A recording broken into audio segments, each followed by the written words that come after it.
पंचभूतात्मकं विश्वं मरीचिजलसन्निभं कस्याप्यहो नमस्कुर्या महमेको निरंजन। अवधूत चिंतन श्री गुरुदेव दत्त। श्री अवधूत गीता प्रथम अध्याय का आप सभी श्रवण कर रहे हैं। आप सभी से निवेदन है, जिन तक भी यह वीडियो पहुंचे,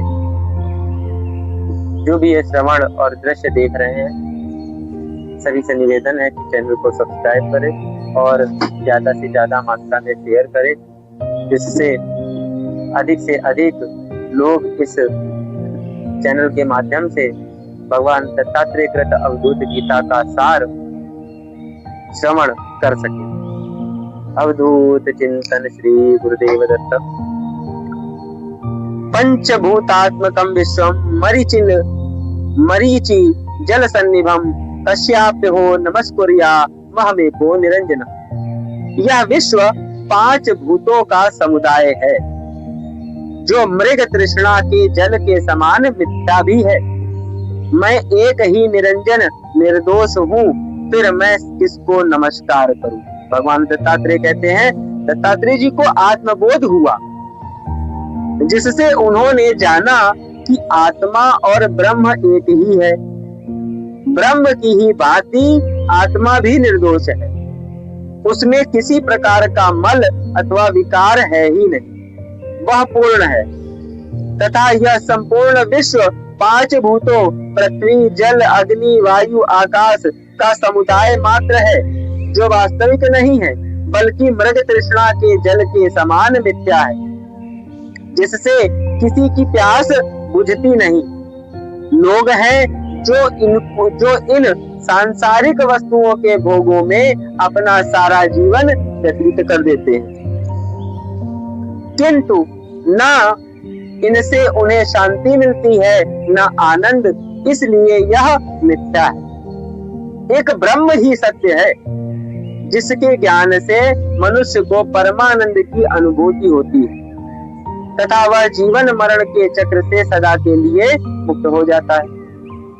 दत्तात्रेय जी को यह ज्ञान प्राप्त हुआ, जिससे उनका इस जगत के प्रति जो भ्रम था वह नष्ट हो गया कि संसार उन्हें सुख दे सकता है। वे कहते हैं कि मैं स्वयं ब्रह्म स्वरूप ही हूँ, जिससे निर्दोष हूँ। अब मैं किसको नमस्कार करूं? यह संसार अज्ञानी को ही सत्य प्रतीत होता है,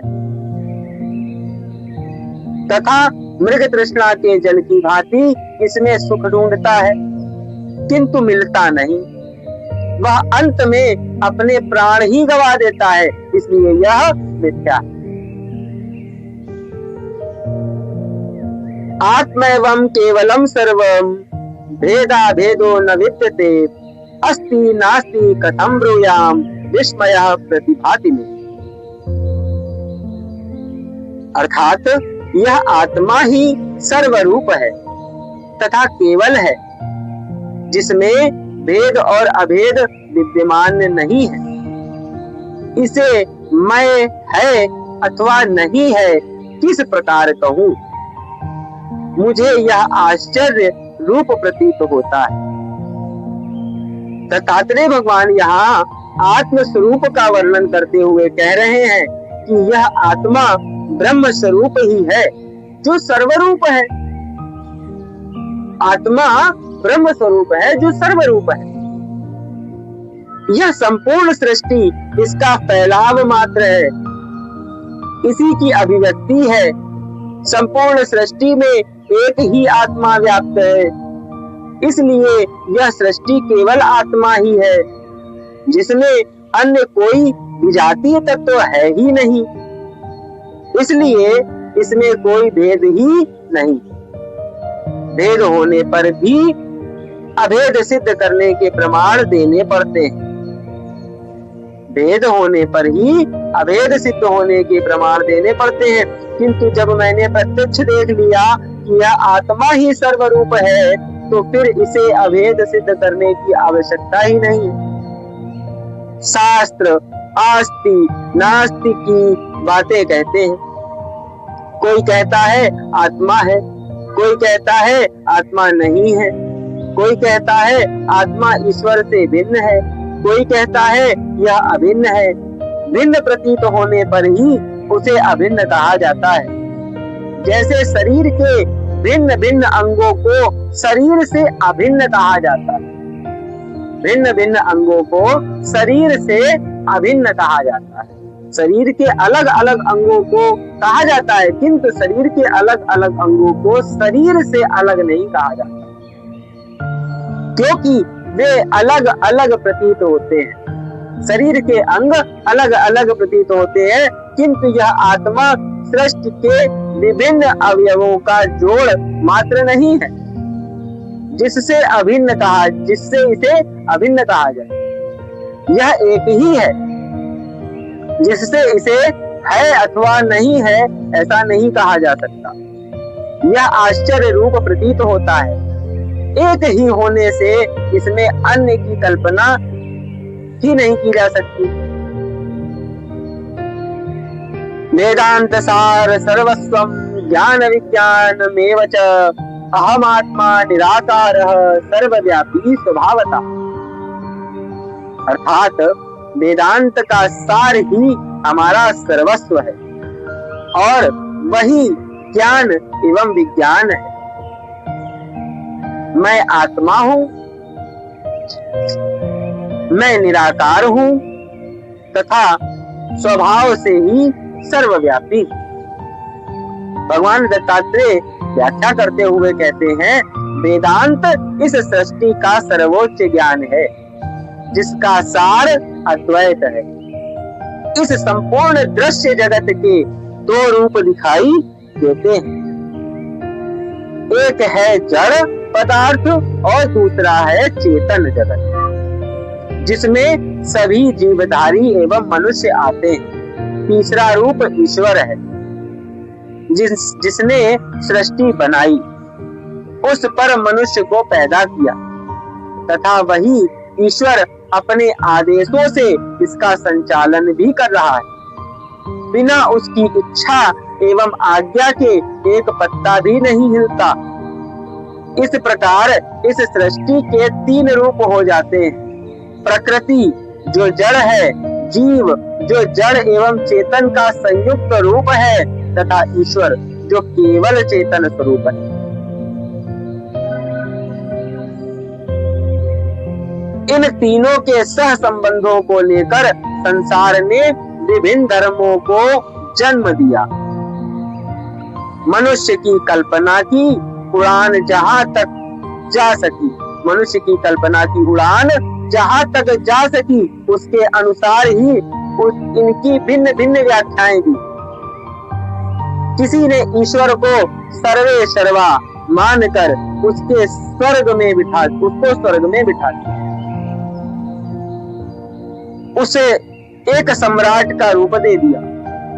किसी ने उसे न्यायाधीश मानकर दंड एवं पुरस्कार देने वाला बता दिया।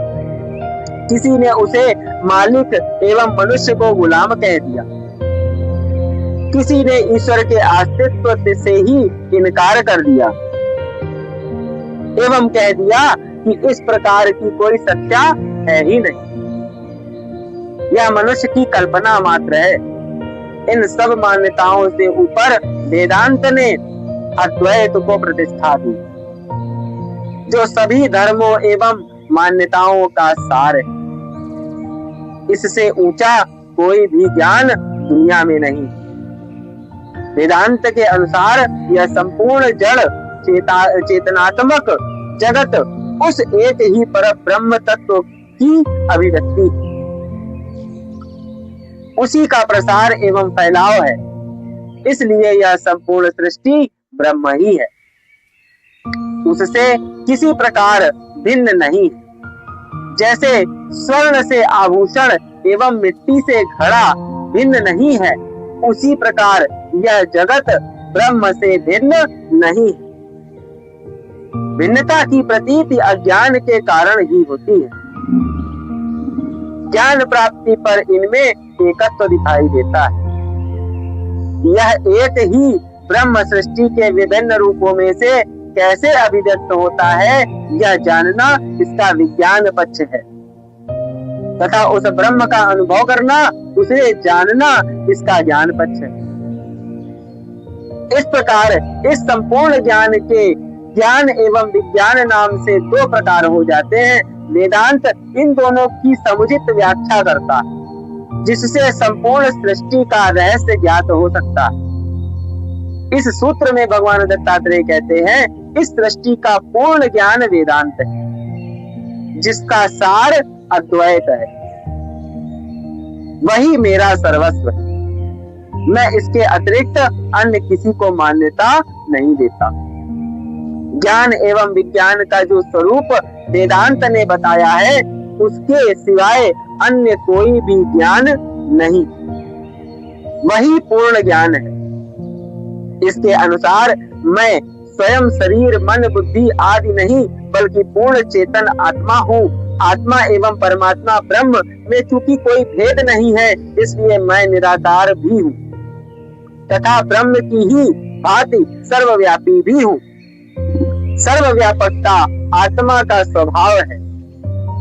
उसे किसी देश, काल, शरीर आदि से आबद्ध नहीं किया जा सकता। ब्रह्म की भांति आत्मा भी असीम है। यो वै सर्वात्मको देवो निष्फलो गगनोपयः स्वभाव निर्मलः शुद्धः स एवाहं न संशयः।